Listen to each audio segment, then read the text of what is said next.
हरिः ओं श्रीगुरुभ्यो नमः.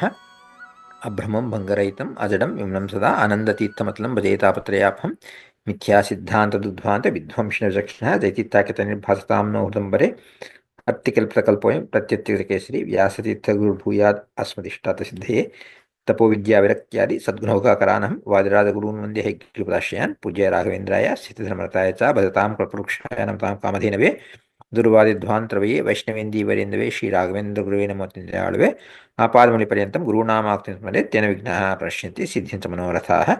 हरिः ओं श्रीगुरुभ्यो नमः. We are doing Bhagavad Gita, second adhyaya. We went through certain concepts in the last class. We talked about Asampragnata Samadhi. This is a very, very important concept because there are so many schools are there, so many schools of thought, so many people, and everybody will claim, hey, our parampara, whoever come in our school, they are the aparoksha jnanis. Just as we came, our gurus are aparoksha jnanis. Everybody will claim their parampara, whatever they came, they are the aparoksha jnanis. Everybody can claim, oh, our gurus are aparoksha jnanis. So how do we, like a common man, for us the question rises, hey, I am a neutral person. I want to understand. First of all, asampragnata samadhi means what, as I mentioned last time, even trumpets blow near them, the person will not be disturbed because he is in a different kind of mental mood. His meditation contemplation level has reached such a peak that he has cut off contacts with all the outside world. He is unperturbed, undisturbed.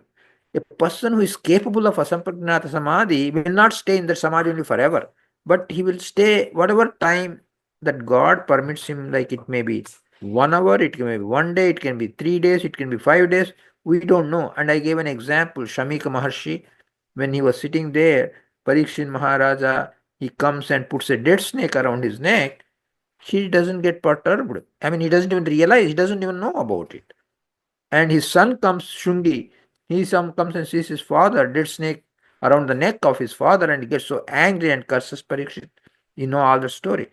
So as you observe in that, Shamika Maharshi was not aware of outside surroundings, nothing. If somebody, pours some bad liquid on top of them, it doesn't bother them. They will not even be aware of that. They won't even know about it. They forget about, or they ignore the entire outside. They actually not ignore, but they don't even have the contact with outside world. That is the indication of, but as I mentioned, that person will not be in that state all the time. He will again, after once he comes out, he will be moving around with, so we say Raghavendra Swami is aproksha jnani. So aproksha jnani lakshana, when he is not in that state, when he is in that state, it is easy to recognize because you blow the trumpets and the person doesn't get disturbed. It's easy to find out. But when he comes out of that state, he is moving around along with us. How do we know that so and so is really aproksha jnani and so is not really aproksha jnani? What is the thing? So this doubt comes to us. This Arjuna, though he knows, maybe he asked on our behalf, he asked Krishna that question, Chita Prajnasya ka bhasha samadhistasya Keshava. This is the 54th verse in second adhyaya, and he says, स्थितप्रज्ञस्य का भाषा समाधिस्तस्य केशव स्थितदीः किं प्रभाषेत किमासीत व्रजेत किम. So he's saying, hey Krishna, in case of tattva, there's aproksha jnani who doesn't get deluded. So aproksha jnani, he doesn't get deluded by wrong things, he doesn't get misguided. But what are the qualities of such a person?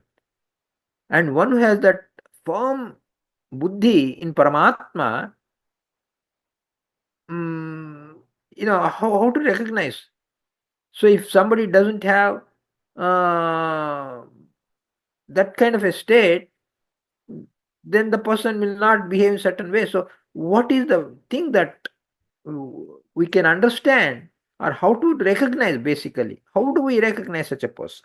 What is the, here says, Sthita Pragnasya is one who is Samadhistasya Sthita Pragnasya. That means in Samadhi he is there, and he is a Sthita. Sthita means firm. Prajna is knowledge. That means he has Aproksha Jnana, a firm Aproksha Jnana, and he knows how to worship Paramatma. Such an Aproksha Jnani, what are his qualifications? What are his characteristics? How do we recognize him? And Kim Prabhaseta, Kim Asita, Vrajeta Kim, such a person who has that sthira buddhi, firm knowledge, firm intellect, what are his qualities?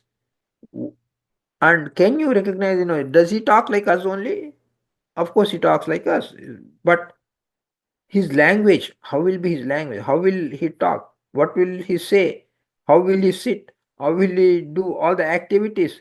Is there something that we can understand and recognize, oh, this person is really acting like an aparoksha jnani? Is there a way? It's because a lot of people do a drama, like, they can pretend, oh, I am a great jnani. Like we have come across like a lot of babas, so many babas, fake babas. They come and they say, oh, I'll do this, and they impress people. So, how do we differentiate the fake aparoksha jnanis from the genuine aparoksha jnanis? What is the criteria? So this is the doubt that comes to everybody's mind, and Arjuna also asked this question to Krishna directly, and it is very important because for this Krishna gives the answer, and this answer will actually help us in determining who are fake babas or fake people and who are genuine people. It is a kind of a litmus test. So this kind of a litmus test is given by Paramatma himself. He says, Prajahati yada kaman. The next verse he answers to Arjuna. He says, Prajahati yada kaman sarvan partha manogatan atmanyevatmana tushtaha chita pragnas tadochyate. And here he says, Prajahati yada kaman. Such a person will not have any selfish motives. And what he does is dushta kama, that means bad desires. He never exhibits, okay, do this to me, do this to me, bring lot of money, give me this money. So all these things, he will not do it. He will not crave for money, he will not crave for name, he will not express anything that indicates dushta kamani or evil desires. He never behaves any evil desire depicting way, and he doesn't get angry easily, like, oh, somebody comes and criticizes, the person gets upset. That's bad also. So kama, krodha, this arishad varga, the person naturally conquers. And the person, whenever, he does any, not asampragnat samadhi time is fine, non asampragnat samadhi time also, whenever he ordinary does a ordinary dhyana, daily puja, that time he is not in asampragnat samadhi. But when he does a puja to Paramatma, or when he sits in front of Paramatma, he does that with ekagra chitta, we call the word. That means Ekagrachitta, Eka Agrachitta. That means the mind is firmly placed in Paramatma only.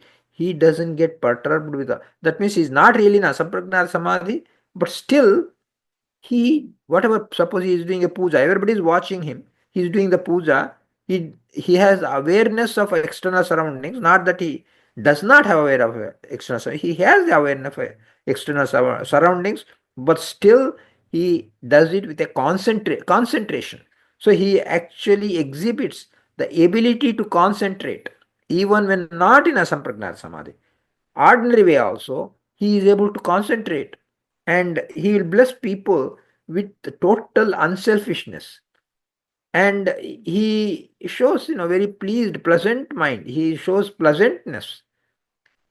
Such pleasant behavior, the genuineness, all these are the criteria for aproksha jnani. So people can pretend also, right? Somebody can pretend like that, but pretending, what happens is, they can do temporarily. It cannot be permanent, because pretending is not possible. Pretending to be good all the time means the person is good himself. One who pretends to be good, he is good at some time only. And there are occasions when somebody, like, there's a beautiful stories, lot of stories. Somebody stamps a foot on, in Tenar Ramakrishna story, we hear such incidents. Somebody stamps, Tenar Ramakrishna stamps the foot of somebody who knows multiple languages, and the person comes out and yells at Tenar Ramakrishna, "Hey, what did you do? Why did you stamp on my foot?" So like that he yells at him. So basically, there are occasions when the aparoksha jnani, who, or someone who is not an aparoksha jnani but pretends like an aparoksha jnani, there are occasions when he will be exposed. He cannot pretend at all times. He can pretend maybe sometimes or most of the time, but he cannot pretend at all times. So that means Aproksha Jnani does this nice behavior in a very, very, very, what we call, natural way. It is Swabhava Siddha, we call. That means natural behavior. His behavior is like that, not with any pretense or effort. There is no effort, there is no pretending. Natural way, effortlessly, genuine way, no pretending, the person behaves like that. So this is the real sadhaka lakshana. And what about other people who are not like, people like us, we are not aproksha jnanis. But what we can do, the aproksha jnani demonstrates the ways we try to emulate. Of course, we cannot be exactly like an aproksha jnani, but we can try to emulate, be nice to people, don't unnecessarily hurt other people, and don't be greedy, don't show excess attachment for any money or things like that. To the extent possible, to whatever extent possible, other people who are the followers of this aparoksha jnani can try to emulate them, behave in such a way that the society accepts, God accepts, the devotees accept, everybody is happy, everybody is nice to them, because the person has no selfish motives. Others also try to give up selfish motives, and even if we don't have that lakshana of aproksha jnani, if we don't have the capacity to asampragnata samadhi, but whatever puja we do with concentration, do with a devotion to God, be nice, be gentle. In fact, we come across people in our society who are like that a lot of times. They are like that to quite some extent. They are very nice to everybody. They always, whenever they can, they help. If they can't help, they just keep away. They don't hurt people. We do come across such people who are like that in a very natural way. Not that they do extraordinary effort for that. You can make out that there are people in our society who behave in a nice way, not out of pressure or anything like that, but in a very natural way. So actually, yeah, Nisha Sarvabhutanam, actually in Bhagavad Gita itself, there are occasions when it comes like that. So, and Mukta Jivas have that natural behavior. But here, Amukta, that is liberated state, nice Jivas are behaving that nicely. But in unliberated state also, that is in this world, who have not reached the moksha or liberation, even such people, they do behavior. So this is Prajahati. So basically, they have Paramananda Truptas. And the Abhipraya here, the opinion expressed by Arjuna is, how do we recognize? So we recognize by their behavior. But what is their behavior? Their behavior is, they don't exhibit excessive desire for any laukik kamas, bad, evil, low, base things. They don't look for that. Oh, why they didn't recognize me? Why they did not honor me? I'm a great person. They should have honored me. If they honor, you feel elated, you feel very happy, you smile. When the person doesn't honor, or the people around you do not honor, you feel depressed, you will feel angry, you will try to yell at them, hey, why you do this? Why you do this? So we yell at them, or rather those people, they yell at them, then, oh, that is not aproksha jnani lakshana. So this is what it is. So prajahati yada kaman sarvan partha manogatan sarvan kaman yada prajahati, when a person gives it up. Atmani eva atmana tushtaha. See, Atmani is Paramatmani. Atmana by our mind. Tushtaha. So we are happy and with Ekagra Chitta, we put our mind in Paramatma and Atmani eva Atmana Tushta. Atmana means by our mind. We become happy. So we become, because we are relieved, we are tensionless, because our goal is to only to please Paramatma. Nothing else is our goal. So this is how Acharya explains in the Bhashya.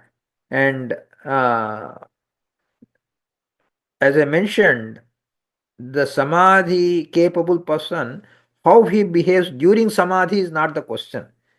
That's why Acharya actually explains the one who is capable of doing in Samadhi, or the great concentrated mood where he forgets all the external world, he keeps to himself unperturbed, even the sound of the trumpets does not bother or does not even reach him.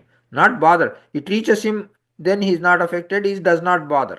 No, it does not even reach him. So not that it reaches him and he is not affected, it does not even reach him because he blocks right up front. That is the Lakshana. So what is the, how do we recognize such person? This is how we recognize. Ya sarvatra nabhisneha iti sneha nishedat nahi samadhim kurvata shubha prapti. So Acharya explains in a lot of nice language, but basically asampragnat samadhi, sampragnat samadhi. Can a person do both? Means yes, because sampragnat samadhi is not possible at all times. There are some occasions he does a sampragnat samadhi. There are some occasions where he is a wakeful state. He moves around with all the activities, and then Sampragnata Samadhi also. There's occasions when he sits with a Samadhi, meditation mood, but he still has the awareness of all the external world. That is what is called Sampragnata Samadhi. That prajna is knowledge, aware of the surroundings, but still is competence. It is also a kind of a calm mental state. That's how you see that even one who is capable of asampragnata samadhi also gets engaged in Sampragna Samadhi also. They are not contradicting behavior, because it's not possible to have a Sampragna all the time. Whenever God graces, then only you get it. But Sampragnat Samadhi, yes, of course, even that has to, you need God's grace and God's permission. But lot of people can be in Sampragnat Samadhi. But Asampragnat Samadhi, very few exceptional people will be capable. So this is how we have to differentiate. That's why he says, कामादयः न जायन्ते हि अपि विक्षिप्तचेतसां ज्ञानिनां ज्ञाननिर्धूतानाम् अमलां देवसंशयात्. Smritiparana Acharya quotes, he says, all for an aproksha jnani, kama, krodha, lobha, moha, madamatsarya, the arishad varga, the six internal enemies, they don't affect, it doesn't happen natural way. And api vikshipta chetanam jnaninam jnanidhuta kamalanam. So they are unaffected by surroundings, and they are really jnanis, and because of that, with their jnana, they wash away all their impurities, impure feelings.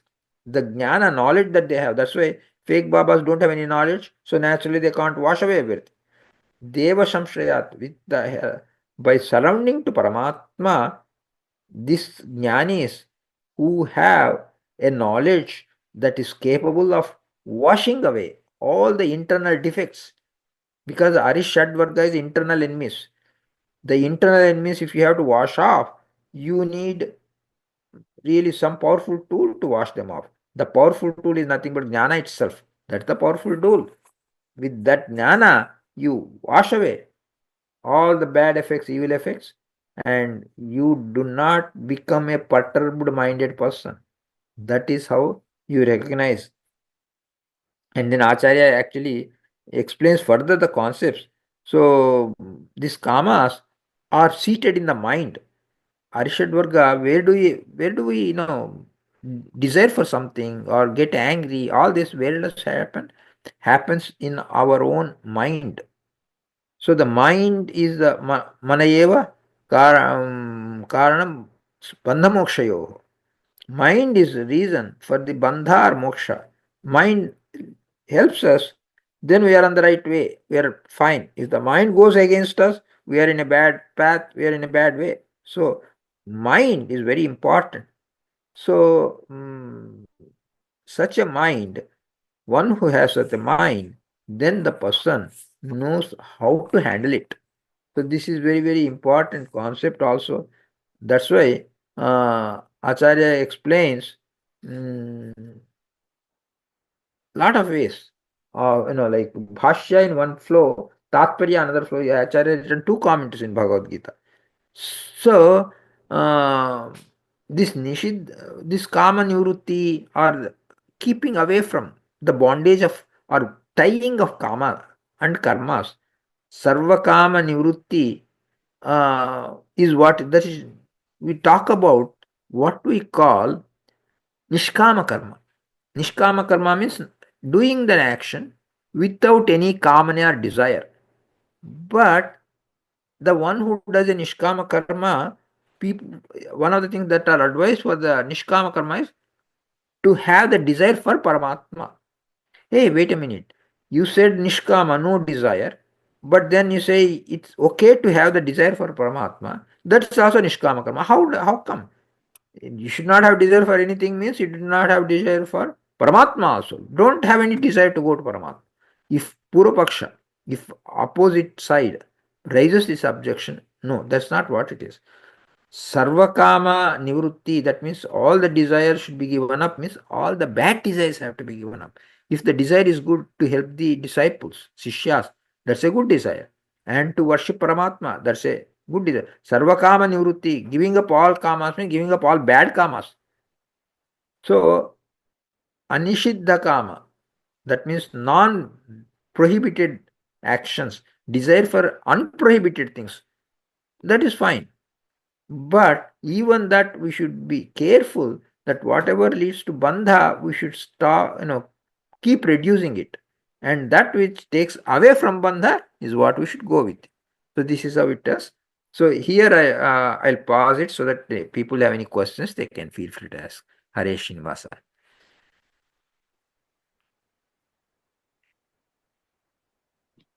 Namaskara, Vidwanji. Mamta here. Yeah. I have one question.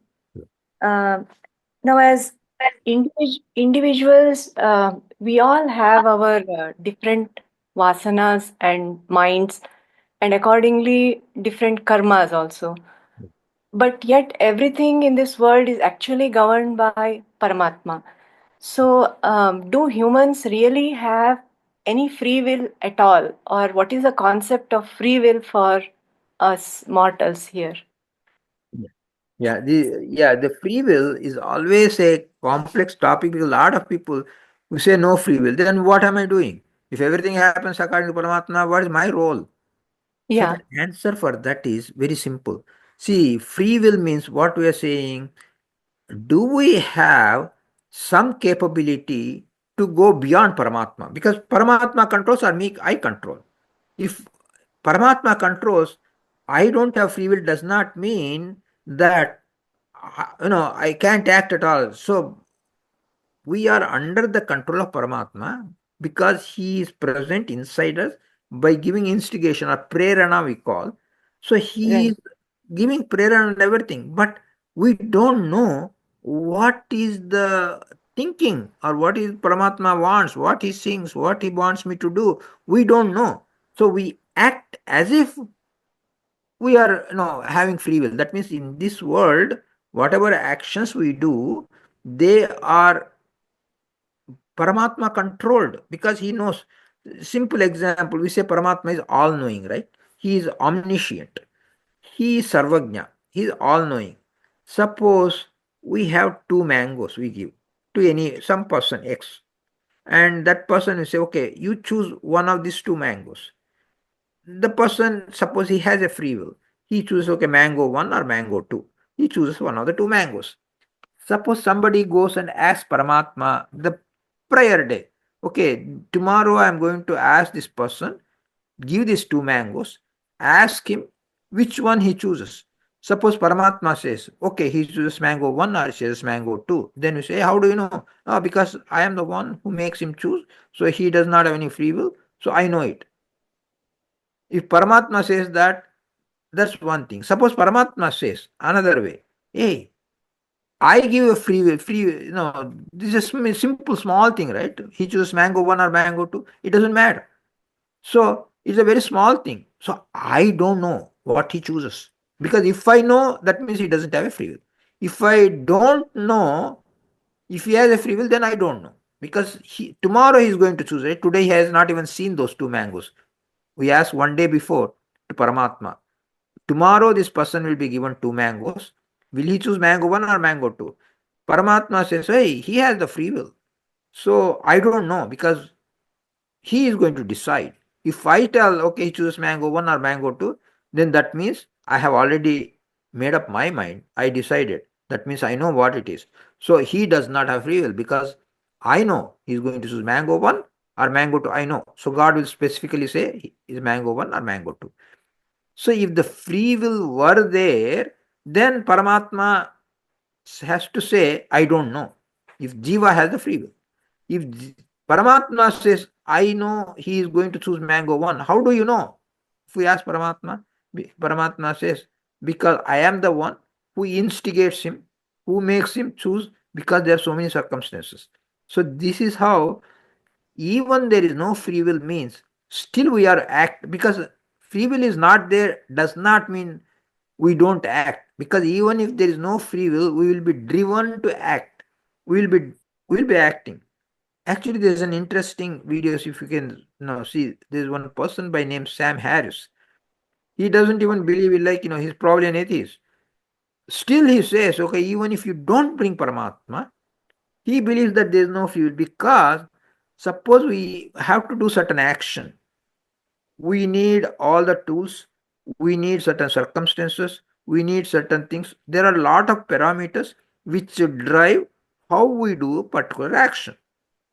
So, free will is there means I do not get influenced by any of the external factors.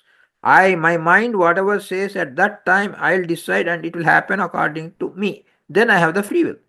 But there are so many things that are leading to me to act certain way because the free will is not there for Jiva. It is a known fact because if the free will is there, there are cases where people bite their own tongue. Right? While talking, people bite the tongue. The person has the free will, the person is healthy. Why does he bite his own tongue? That means he does not have free will. And also, suppose we want to lift a mango or lift some small object we want to lift. Hey, I have the free will. I want to lift this object. It looks as if I have the free will. It gives us the impression that I have the free will. But remember, the brain sends the signal to the hand, okay, lift this object, and the hand lifts the object. The signal from the brain to the hand, are we carrying the nervous signal? We are not. Actually, the brain gives the signal, it goes to the hand lifts that object. So the signals that are passed from brain to the hand, we are not carrying the signal. Some power is carrying the signal from the brain to the hand. So we don't have the free will means there are so many factors that control us, that make us do it in certain way. But since we don't know what Paramatma thinking, what Paramatma's desire is, we act as if we have the free will. That is natural. We act as if we have the free will because it gives us the impression that we have the free will. Because a lot of people ask this question, why? Because on one side, people claim that there is no free will. On the other side, we ourselves have the experience. I want to lift something, I'm lifting a small ball of cotton. I want to lift a small light ball of cotton. I can lift it easily. I lift it. So when I want to lift, I lift. When I don't want to lift, I won't lift. So it is in my control. This is the kind of impression that we get. But think about it a little more. Hey, why should I think at some moment to lift? Why should I think at some other moment not to lift? So the thinking process that I'm having, is it my own thinking process, or is there something inside me making me do something? We don't know. We don't know whether something inside instigating us to lift or not to lift. But definitely it is, because we don't know when we want to lift, when we don't. I say, okay, today I want to lift, tomorrow I don't want to lift. A small ball of cotton, I know how to lift, so I can lift. It looks as if I have the control, but it is only apparent impression. Oh, it looks as if I have control. Strictly speaking, there is some inside force which is instigating us to do. Since I don't know who is instigating, since I don't know what the instigation is, I act as if I have the free will. So, strictly speaking, nobody has a free will. But just because we don't have a free will doesn't mean we don't act. We still do act. We act in such a way as if we have the free will. So our behavior is in such a way that we act as if we have the free will, because we don't know what Paramatma is thinking, right? Paramatma has all ultimate swatantra. He is ultimate independent force. We are all dependent on him. And we are instigated by Tattvabhimani Devatas, who themselves are instigated by Paramatma. Even Tattvabhimani Devatas are not all knowing. They are not also Swatantra. Only independent one is Paramatma. He alone is Swatantra. Even Lakshmi does not have free will. Vayudeva does not have free will. And actually, Acharya Madhva says, Naham Karta Harik Karta Tat Puja Karmacha. There is a place where he says, I am not the doer. I am not the doer means I am not an independent doer, but I am a dependent doer. I am doer because I see, I lift, I go, I walk, I see, drink, I eat, I do all the activities. I am the doer. Yes, you are the doer, but you are not an independent doer. You are a dependent doer. Doership is different. Dependent and independent, that means free will. You do act, but you don't act with a free will that goes beyond Paramatma. You act as if you have the free will with respect to others, other human beings. Somebody else cannot ask you to lift or not lift, to go or not go. I do whatever I want. This impression, whatever I want, I do. This impression comes to us because we do not see beyond our worldly level. So, from the worldly point of view, it gives us a delusion that I have the free will. It is only a delusion. It is only an impression that we think free will is there. So that's what the Sam Harris steps. If you hear, he is non-believer in God, but he says so many things drive a particular action has to take place. It has so many causes behind it. This cause and effect chain, because my action today is the effect of something that caused it. That cause is an effect of another thing that caused it. So this cause and effect chain is an infinite chain. We don't know where the beginning is, we don't know where the end is. Since my effect today depends on a cause, earlier cause, and I don't have any control over all the causes, so naturally my action, every action is dependent on something else. Whether you people you believe in Paramatma, or even for atheists who doesn't believe in Paramatma, the circumstances that lead to that, the person has no control over that. That is why, strictly speaking, free will is not there. Just because there is no free will does not mean we don't act. We still act, we do all the things as if we have the free will, because that is the impression that we get, right? Our anubhava says, oh, I can do whatever I want. This is the impression that we get. But behind that, so many things are there. So many people who believe in supernatural, Tattvabhimani Devatas, Paramatma are there. For people who don't believe in Paramatma or Tattvabhimani Devatas, even for an atheist, circumstances, the conditions that lead to it, we don't have any control over that. Based on the circumstances, we act. So the circumstances, we don't know. So that is why we act as if we have the free will. Strictly speaking, we do not have the free will. I know it's a long reply because it's very difficult to understand. How come I don't have the free will? This is the feeling that everybody gets. You don't have free will because Paramatma, who is all knower, who is all independent, instigates the Tattvabhimani Devatas, who instigate us. The circumstances surrounding us, we don't have the control over that. Based on the circumstances, we act, and our action looks as if I have the free will, but it's only a delusion or apparent thing. Strictly speaking, nobody has it other than Paramatma. No, that's why Acharya himself says, there's no free will. So the logical thing to think about is there's no free will that goes beyond Paramatma. Yes, Vidwanji, one more small Yeah, question related to this. sure. Now, the one more flip side of the same concept Yeah. is wherein the thoughts that come to our mind now we actually speaking, it is only because of Paramatma's grace or inspiration that we get certain thoughts in our mind. Now, sometimes come across people wherein they say they might end up doing some action which is wrong, seemingly wrong or inappropriate or even evil. But the explanation that they might give is this is what this thought also has been given to me by Paramatma himself. Mhm. So Yes. how do we reconcile with this kind of Yeah. situation? Sure. Very simple, right? Like the person says who does a bad act, oh, I didn't do the bad act. Paramatma made me do it. So I Yeah, don't exactly, have responsible exactly. that. Yeah, I don't have any responsible. Paramatma, okay, fine.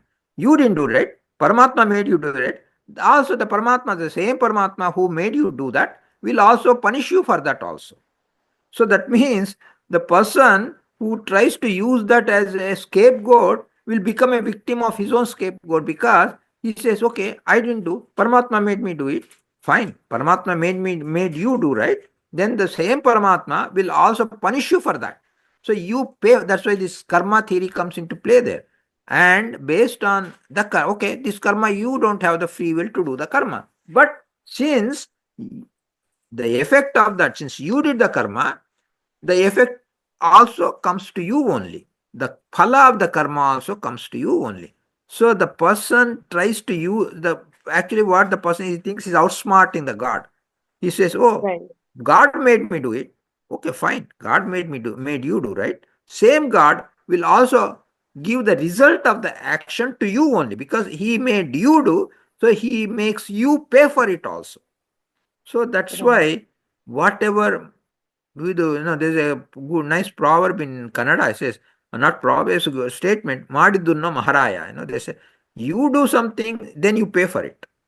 So Right. the person says, oh, God made me do it. Fine, God made you do it. Then God only will give you the result. Yeah, He also makes you go through the result of that action also. He made you do the action and he will give the result of the action to you only, and he will make you either enjoy or suffer based upon the action itself.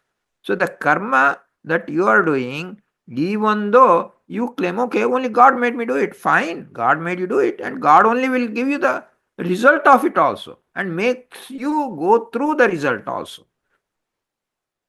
Okay. Thank you very much, Vidwan. Yeah. Yeah, very nice explanation, Gurgale.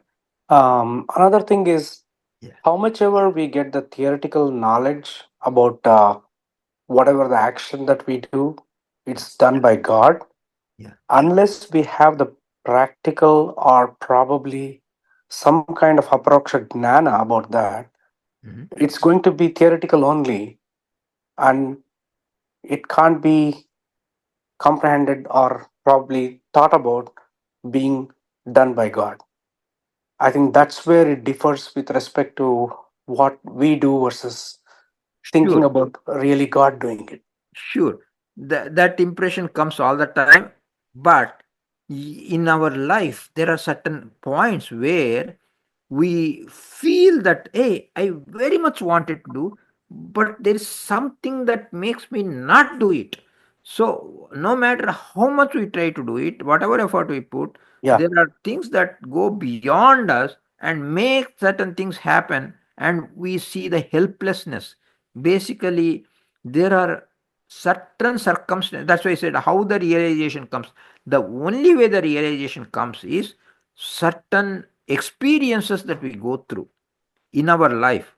Those Uh, experiences will open our eyes. Hey, I very much wanted it, didn't happen. And same ways, there's so many things that we observe in this universe, in this world, in our around our people, in ourselves, that we want certain thing to happen, but it doesn't happen that way. That is why like it is easier for people of a higher thinking or higher thinking to understand that. That's why Madhvacharya could say, na ham karta harik karta tat puja karma sa akhilam. When he said that, imagine, for us, compared to us, Vaideva has so much more swatantra. Compared to, is all relative swatantra, right? And absolute swatantra nobody has, because Yeah. Paramatma is absolute. But relatively, I have to listen to my boss. My boss has to listen to his boss. His boss has to listen to his boss. We see that there is a gradation even in this world.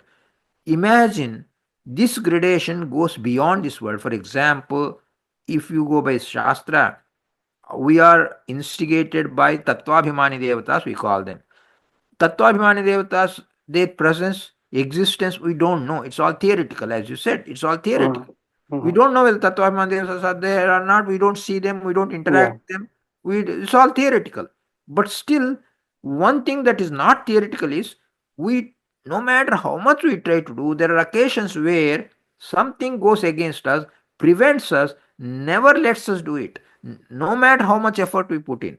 But in some other circumstances, things happen so easy, we don't even, looks as if we don't even make much effort at all, and things come and place happen, things happen like as if it's pushed, and easily things happen. Hey, I never even thought it's that going to be that easy. How come it's so easy? Because something else is pushing and happening.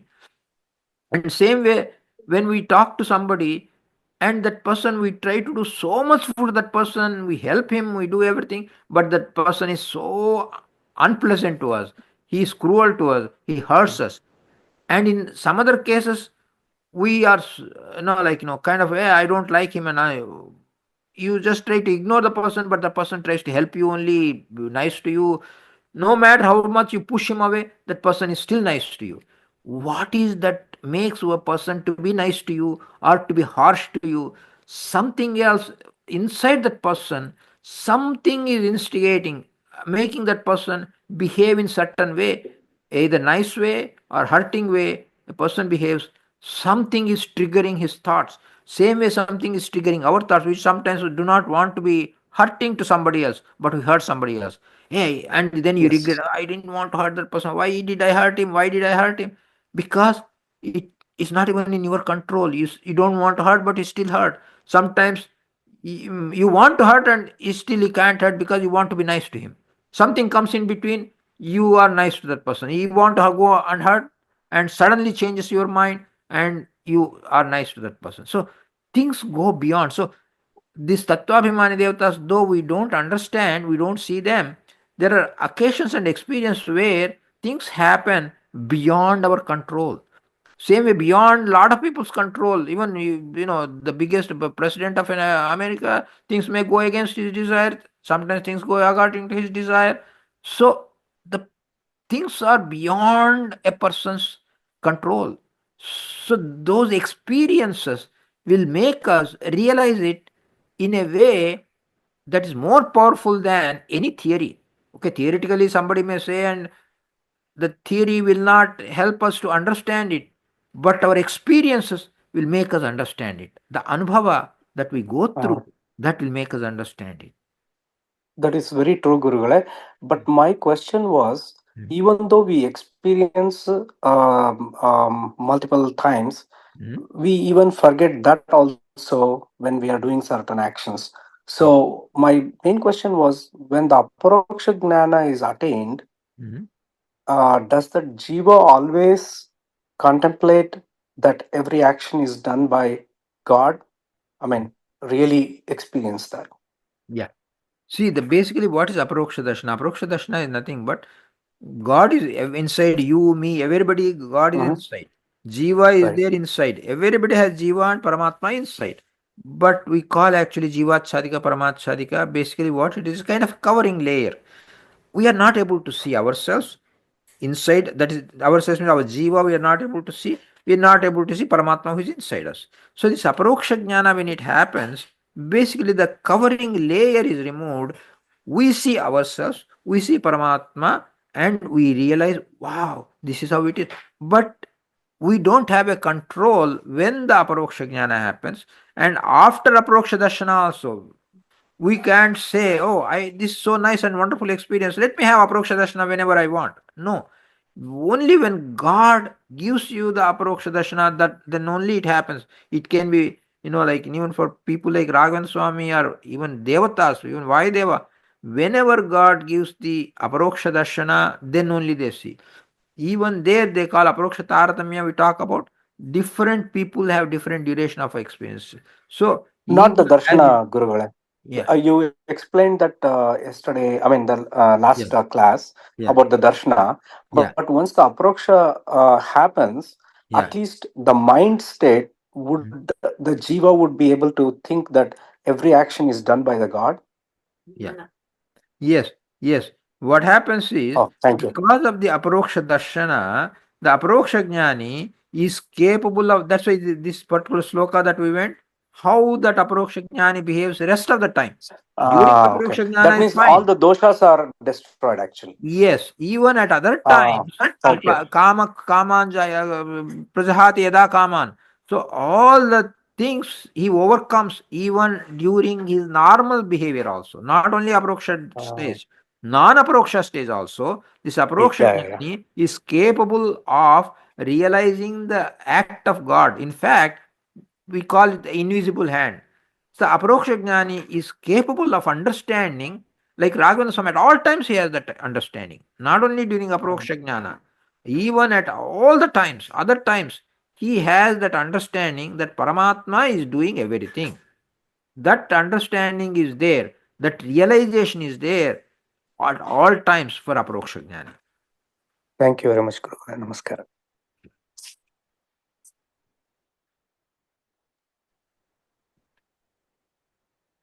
So I have a question Yeah. about the samadhi Yeah. and the sampragyat samadhi, asampragyat samadhi. Yeah. So Chit pragya is the prerequisite for sampragyat and asampragyat samadhi. Yeah. Yeah. And sampragyat samadhi is the prerequisite for asampragyat samadhi. Is that right? Not prerequisite, because the sampragnata samadhi can happen for an non-aproksha jnani also. If it's a prerequisite, then for a non-aproksha jnani, he gets sampragnata samadhi. It's a prerequisite is satisfied, then he should get a sampragnata samadhi. Not really, because asampragnata samadhi it is only an aproksha jnani is capable of having it. So it is not really a prerequisite, but two different kinds of state. One is a easier state, sampragnata samadhi. Whenever they want, they can have it. This asampragnata samadhi, only whenever God gives it, it happens. So it is not like a prerequisite, but it is an easier one, and it is something that can happen multiple times. Whereas asampragnata samadhi is a rare event, it can happen only when God graces that person with that. Not always. Okay. Dhanyavad. Sastang namaskar. Yeah.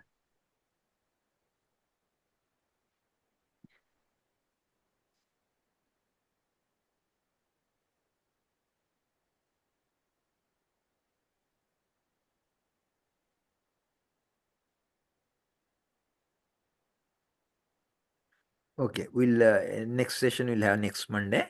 Hare Srinivasa. Hare Srinivasa. Dhanyavad. Hare Sastang. Srinivasa. Namaskara, Guru. Hare Srinivas Acharya Yeah, we just नमस्कार did a Namaskaram. prayer, ending prayer. Yeah. Prata prabhuti sayantam sayadi prataram tata yat karomi jagannatha tadastu tau pujanam प्रातःकालादिकं नित्य नैमित्तिकं तथा केशवाराधनार्थाय करिष्येऽहं तवाज्ञया. हरे श्रीनिवास. हरे श्रीनिवास गुरुकुले Hare Srinivasa. हरे श्रीनिवास. हरे श्रीनिवास. हरे श्रीनिवास. ನಮಸ್ಕಾರ ಗುರುಗಳೇ. ಹರೇ ನಮಃ. ನಮಸ್ಕಾರ. ನಮಸ್ಕಾರ. ಹರೇ ನಮಃ. ನಮಸ್ಕಾರ.